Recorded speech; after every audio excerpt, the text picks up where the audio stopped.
Welcome to Film Fu, where the cuts are as clean as the kicks. I'm Shifu Payne, and today we're looking at Fighting Beat, a 2007 release starring Than Thanakorn and directed by Piti Jaturaphat. Or is it Jaturaphat? Fighting Beat sits as one of the free and latest directing credits for Jaturaphat, with him also having credits as an editor and a cinematographer in other works, whereas Thanakorn has had a steady stream of acting credits before and after this film. And honestly, I'm going to try and look out for him more in the future. Kid's got talent. This film has the early 2000s plastered all over it with a techno score and an apparent inability to buy a belt. Pull your trousers up, young man, or I'll... When did I get so old? This film could be considered on the lower end of the Netflix barrel, sadly, with a simple plot and sharp tonal shifts at point. Speaking of the plot, it follows a guy called Kem, played by Thanakorn, as he and his friends work at a bar entertaining with staged Muay Thai fights, until a group of rival Muay Thai practitioners try to buy the bar, leading to Kem and his friends taking on the rivals for not only their culture, but their home, with enemies including a personal enemy for Kem. As the martial art used in this film is exclusively Muay Thai, it's best to quickly go over the core philosophy of the martial art, just so we have a bit more context going in. Muay Thai is also known as the eight-limbed martial art, as it uses the knees and elbows, with the primary philosophy being to use the whole body as a weapon. In fact, each section of the body serves as a substitute for a different weapon. The hands serve as a sword/dagger.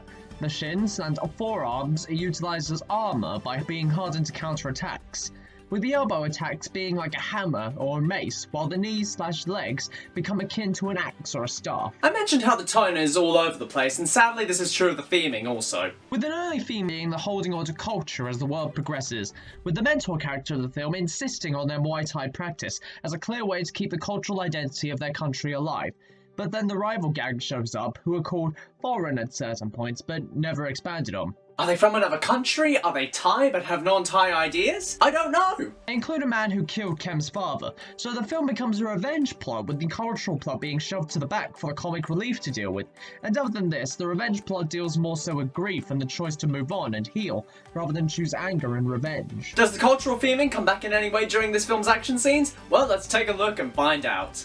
Today looks at the final fight between Kem and the villain character, David, plus a couple of thugs. David was the man that killed Kem's father, so the revenge plot comes into focus here. As the fight begins, David and Kem immediately are caught in a bind that really does not do Kem any favours. All his weight is on one leg, and he's leaving his whole torso open to attack. Kem does eventually take advantage of the bind, but it took so long that David had plenty of opportunity to press his advantage. They get into a similar bind later, with Kem almost immediately taking advantage to escape. So what's the difference? We have to remember that this is the man that killed Kem's father as a child. Kem has had years to dwell on that event, and David has probably been made into some sort of monster in his mind. The difference comes when David gets hurt in the fight. The monster bleeds, and is suddenly not so scary. Moving on from here, the two thugs that take on Kem don't seem to be much of a problem for him, as video game logic dictates. But what is interesting is the movements they employ.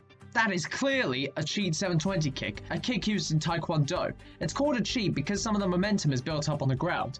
This attacker also performs some high kicks that can be found in Taekwondo. This goes back to their being foreign. Even if they are native to Thailand, they're not using the native martial arts, but other martial arts with foreign ideas, thereby stemming back to the idea of the holding of culture.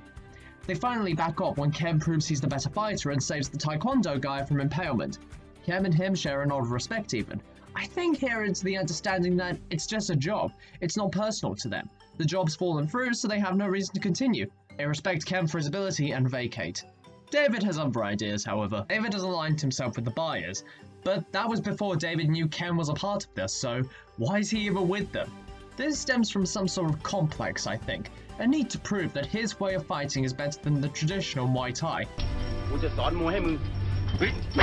David uses objects and is willing to kill. It's a survivalist mindset, kill or be killed, or even the ultimate showing of superiority. What better way to show his superiority than to take a life? But this goes deeper during the fight than just a superiority complex. This is the cycle of violence. One of the clearest literary examples of the cycle of violence can be found in Avatar: The Last Airbender, with the character of Jet. Jet's home and family were destroyed by the Fire Nation when Jet was 8 years old. Seeking to make the Fire Nation pay, he leads a band of freedom fighters to rid the local village of them. But he over time becomes more ruthless and vengeful. Please, let me go. Have mercy. Does the Fire Nation let people go? Does the Fire Nation have mercy? Leading to the attempted destruction of said town. consumed by hatred and no longer able to see that what he's doing is wrong, all because he was hurt by the Fire Nation, and so he hurts others. Or like a school bully with a bad home life, violence perpetuating violence. Does the Fire Nation have mercy? If you want to know more, there's a whole video about it done by Hella Future Me right here. This is true of here too. David went to prison for 10 years after Kem testified to his killing of Kem's father. After 10 years, David had the ability to start again, to go somewhere and move on. Instead, he came back. He chose vengeance rather than moving on, choosing vengeance over healing. Whereas Kem, while having just as much motivation to take revenge, has people in his life, friends, a home, a family. Kem has the choice now to take revenge or to allow himself to move on. Something he hasn't done yet, represented by his continual dwelling on the subject throughout the film. By the end of the fight, after his mentors have taught him to see past his anger and pain to move forward, Kem delivers the final blow with the philosophy of true sight, not seeing with the eyes, but realizing the mind and soul of the man in front of him. This man had the choice to move on, and instead chose vengeance, pain, and death, with said death being the consequence of his decision. Kem moves forward to his home, to his family, and to his future. So with that being said, what are our main takeaways from this film for our own martial arts training? I think one of the first things to take away is when you're caught in a bind when sparring, is that it's important to keep your areas covered and not leave yourself open to attack in such a vulnerable position. It's also crucial to still show respect in defeat.